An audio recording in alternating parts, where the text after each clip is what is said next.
Salve rapaziada, bem-vindos a mais um vídeo do canal do Run3. No vídeo de hoje, vamos estar dando continuidade na nossa sequência do básico avançado dentro da teoria de Elliott. E como ontem, né, ou seja, no nosso último vídeo a gente pontuou as características da nossa querida onda número 4, hoje vamos estar pontuando cada característica da nossa querida onda número 5, que é a onda que finaliza ali um movimento de impulso. Lembrando que, galera, não esqueça de deixar o likezão. Tô trazendo para vocês conteúdo que a galera cobra no mínimo R$2.000 por aí para ensinar vocês e ainda com muita enrolação. Eu tô trazendo para vocês aqui da forma mais objetiva possível para poder facilitar e agregar verdadeiramente na vida de vocês. Então valorizem. Hoje em dia tá difícil encontrar pessoas verdadeiras nessa internet. Então vamos lá. Nossa querida onda 5 é uma onda que é a onda... Vamos deixar claro aqui, tropa. Não é inteligente surfar essa transição de 4 para 5. Por quê, Wagner? Porque a onda 5 é a onda que mais possui variáveis, né? Que mais possui características em relação a alvos, dinâmica e afim. Então é muito irracional, né? Vamos botar assim, surfar uma onda 5. Por quê, Wagner? Porque vocês vão estar se expondo a um possível risco de retorno não favorável. Por mais que vocês estejam priorizando a tendência vingente, por mais que vocês estejam priorizando o flow, tá bom? Por quê? Porque pode se trabalhar um movimento pouco dinâmico, pode ser um movimento rápido de voltar logo na cara.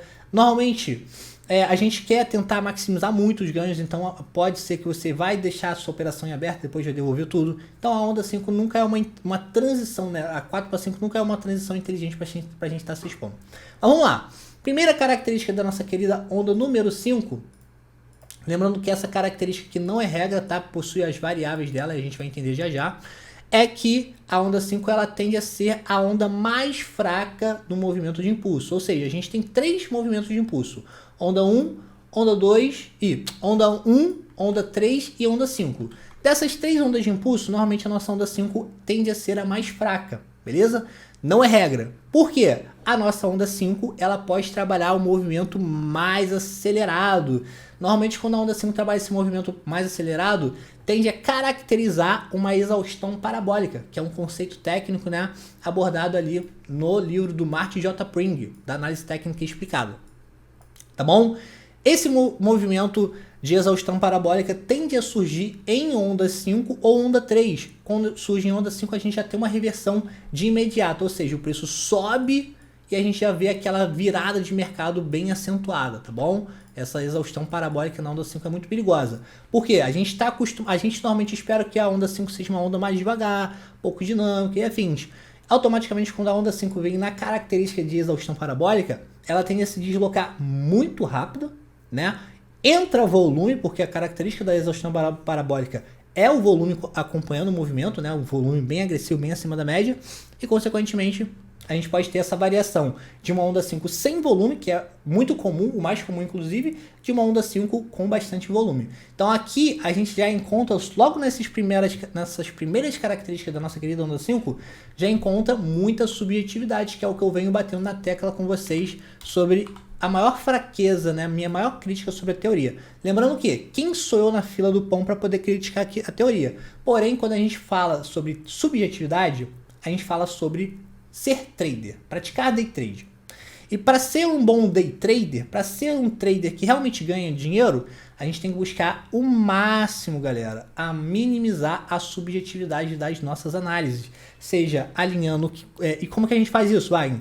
Alinhando todos os elementos, técnica, sentimentos, principalmente fundamentos, seja macroeconômico, microeconômico, fundamentos dos ativos e afins, porque assim vocês vão estar minimizando toda a subjetividade do preço, principalmente quando a gente está tratando de teorias, tá? Elliott é uma teoria muito subjetiva e como vocês estão vendo que cada uma das ondas tem uma variáveis de alvos e afins, vocês estão vendo que a teoria é muito subjetiva, tá bom? Por isso que eu ensino dessa forma, assim eu minimizo essa subjetividade.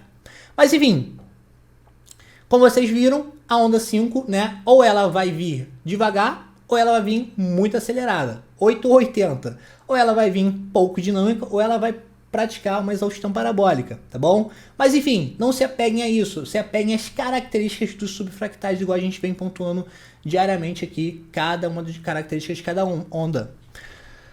A onda número 5, né, outra característica dela muito importante, é onde tende a surgir as divergências, tropa. A gente tem aí, ó, médias móveis, osciladores, né, e afins, e são indicadores que sempre vão estar plotando, né, divergências entre ondas dentro da nossa onda 5 e também comparando ela com movimentos anteriores. Se a gente for comparar a onda 5 em relação à onda 1 e 3, normalmente, né, olhando pela análise de volume, ela tende a ter um volume divergente, né? O volume, a gente não tem aquela harmonia entre preço e volume em relação à onda 5. Outra divergência muito comum na nossa querida onda 5 é de surgir divergência nos osciladores, ou seja, divergência entre o topo da onda 3 e o topo da onda 5, mostrando aqui enquanto o preço está fazendo topos ascendentes, ou seja, renovando topos, o indicador já está fazendo ali fundos descendentes, mostrando ali já uma possível virada de mercado de forma antecipada, beleza? Então a onda 5 é onde surge ali as divergências que realmente vão fazer diferença na nossa vida em relação a uma possível transição, né, uma possível virada de mercado. Alvos, Wagner, quais alvos de onda 5? Galera, a gente tem vários alvos da onda 5. Primeiro alvo muito comum da onda 5 é a famosa regra da igualdade, ou seja, ela cumprir 1 para 1 sobre a nossa querida onda número 1, assim como a onda número 3, tá bom? Ela cumprir 1 para 1 sobre a nossa querida onda número 1, beleza? Outra característica de alvo da nossa querida onda 5 é quando ela vai trabalhar um movimento pouco dinâmico. Normalmente eu faço esse tipo de alvo assim, ó. Eu pego a nossa onda 3, do início dela ao fim dela, tá bom? E traço aqui, ó, 0,38 e 61%. Tá bom? Principalmente quando a gente está falando de end diagonal, tá bom? End, linding, tá bom? Mais em end. Aí eu arrasto aqui, ó, pro fundo da 4, que normalmente, né, principalmente se a onda 3 foi estendida, a onda 5 tende a buscar alvos de 0,38 ou 61% do movimento. Esses alvos aqui, eles são muito mais objetivos, tendem a funcionar muito melhor quando a nossa onda 5 está trabalhando um movimento em end diagonal, que eu já vou mostrar para vocês até o final desse nosso vídeo aqui, até o final dessa nossa aula. Beleza? Outro alvo de onda 5 muito interessante é quando ela é estendida, tá bom? Normalmente quando a onda 5 é estendida, é quando a gente está dentro de um movimento expandido, ou seja, aquele movimento, né, aquele padrão de alargamento, né, que a gente está acostumado com o preço praticando onda 3 e onda 5 estendida, tá bom? Dentro desse movimento aqui, a onda 3 e a onda 5 vai vir estendida. O alvo característico de onda 5 estendida nesse tipo de movimento é a gente pegando o fundo da onda 1 até o topo da onda 3 e projetando aqui o nosso alvo de 161.8, tá? Que tende a ser o alvo de onda 5 estendida, tá bom? Que tende a ser o alvo de onda 5 estendida, tá? Wagner, é regra que a onda 5 vai vir estendida? Tropa, a onda 5, muito raro ela vir estendida, e normalmente quando ela vem dentro desse padrão de alargamento, beleza? Esse movimento expandido, tá? Normalmente, qual é a onda que tende a vir expandida? A onda 3, tá bom? Mas ainda assim, a onda 5 é mais comum vir estendida do que a onda 1. Uma coisa muito importante, que inclusive eu pontuei na aula da onda 3, é o seguinte: quando vocês estiverem validando uma onda 5 estendida, refaçam a contagem só para vocês terem certeza, né, do que vocês estão julgando, do que vocês estão avaliando, porque na grande maioria das vezes você ainda está dentro de uma onda 3 estendida e já está confundindo subfractais aí, beleza? Muito importante isso aí, tá? Normalmente, tá, quando a onda 3 é estendida, a nossa onda 5 tende a ser pouco dinâmica, ou seja, o famoso movimento truncado, né? A onda 5 truncada, ela tem várias variáveis, ou seja, ela pode vir com o topo abaixo do topo da onda 3, tá bom? Vou botar uma linha vermelha aqui, ó, para ficar bem visível para vocês. Ela pode fazer topo abaixo do topo da 3, tá bom? Vou até fazer umas ilustrações aqui, ó, para vocês entenderem melhor. Ela pode fazer isso aqui, ó, tropa. Melhor, vou pegar a ferramenta que aí fica mais didático. Ó, 1, 2, 3, 4, 5. Movimento mais comum. Porém, ela pode fazer isso aqui, ó. Pode vir abaixo do topo da 3. Como também ela pode fazer o quê? Pode fazer o famoso movimento duplo, que é fundo duplo ou topo duplo, que é quando ela iguala com o topo ou fundo da onda 3. Tá? Então a gente tem essas 3 variáveis sobre onda 5 em relação ao seu desempenho, né? Seu deslocamento, tá bom? Quando ela vem truncada, tá? Quando a onda 5 vem truncada, ou seja, praticando movimentos de topo duplo, fundo duplo, ficando abaixo do topo da 3 ou trabalhando em de diagonal, tá bom? Ou trabalhando em de diagonal, ó, 1, 2, 3, 4, 5, tá? Ou trabalhando em de diagonal, normalmente, o movimento que vai vir agora a seguir, né? Ou seja, a queda tende a ser mais forte do que o normal. Toda vez que nós tivermos uma onda 5 truncada, o movimento corretivo tende a ser mais forte do que o normal. Beleza? Anotem essa dica, que isso aqui é muito relevante, tá bom? Quando a gente for falar das ondas corretivas, vocês vão entender melhor.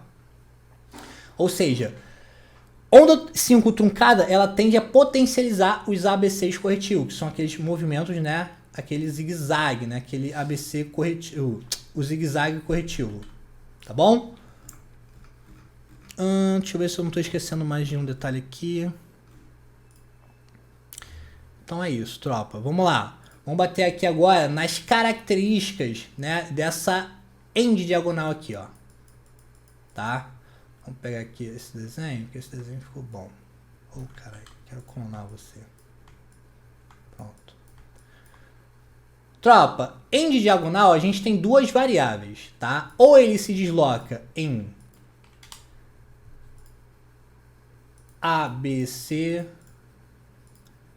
ABC, ABC, ABC, 1, 2, 3, 4, ABC, que seria o famoso 3, 3, 3, 3, 3. Ou ele se desloca em 1, 2, 3, 4, 5,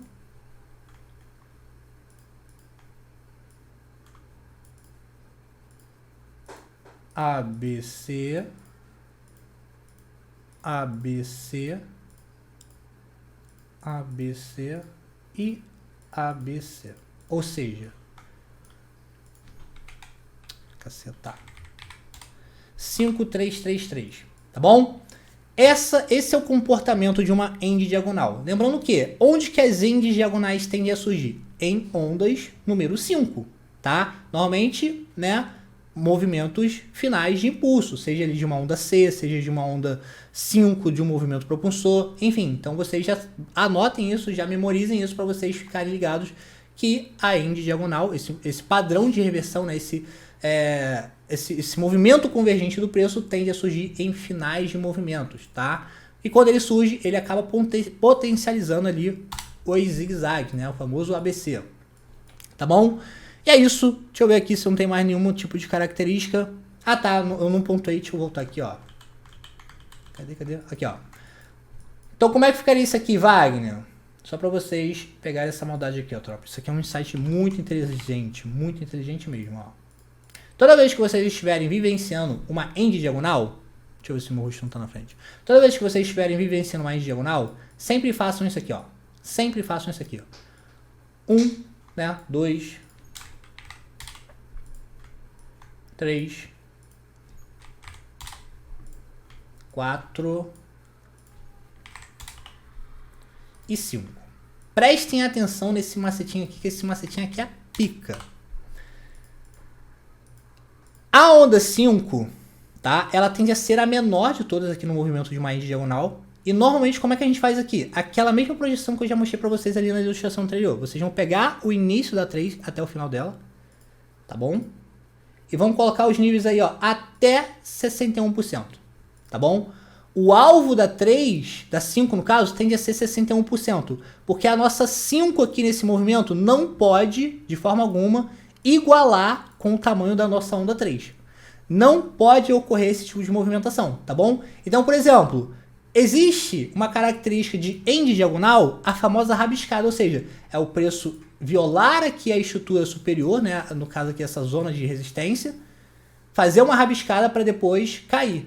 Então como que a gente sabe se vai rolar rabiscada ou não nessa end diagonal? Faz a projeção da 3. Vai lá, projeta o movimento, tá? Faz a projeção. E se o alvo de 61 estiver muito fora, você espera o quê?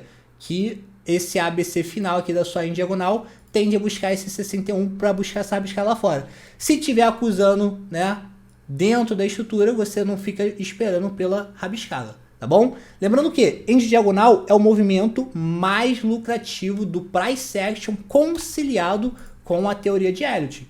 É o mais lucrativo de todos, porque você está pegando a transição de uma alta para baixa ou de uma baixa para alta, beleza? Espero que eu tenha agregado a vocês com mais uma aula aqui sobre essa teoria, tá bom? Acredito que tenha ficado bem detalhado aqui todas as características. E é isso, tropa. Qualquer dúvida, só me chamar que a gente vai estar desmembrando cada um desses conteúdos que eu trago para vocês diariamente aqui no nosso canal, beleza? Espero acabar logo essa teoria aqui para poder voltar aqui e falar sobre institucional com vocês, que tem muita coisa para falar com vocês sobre institucional, beleza? Tamo junto e até a próxima.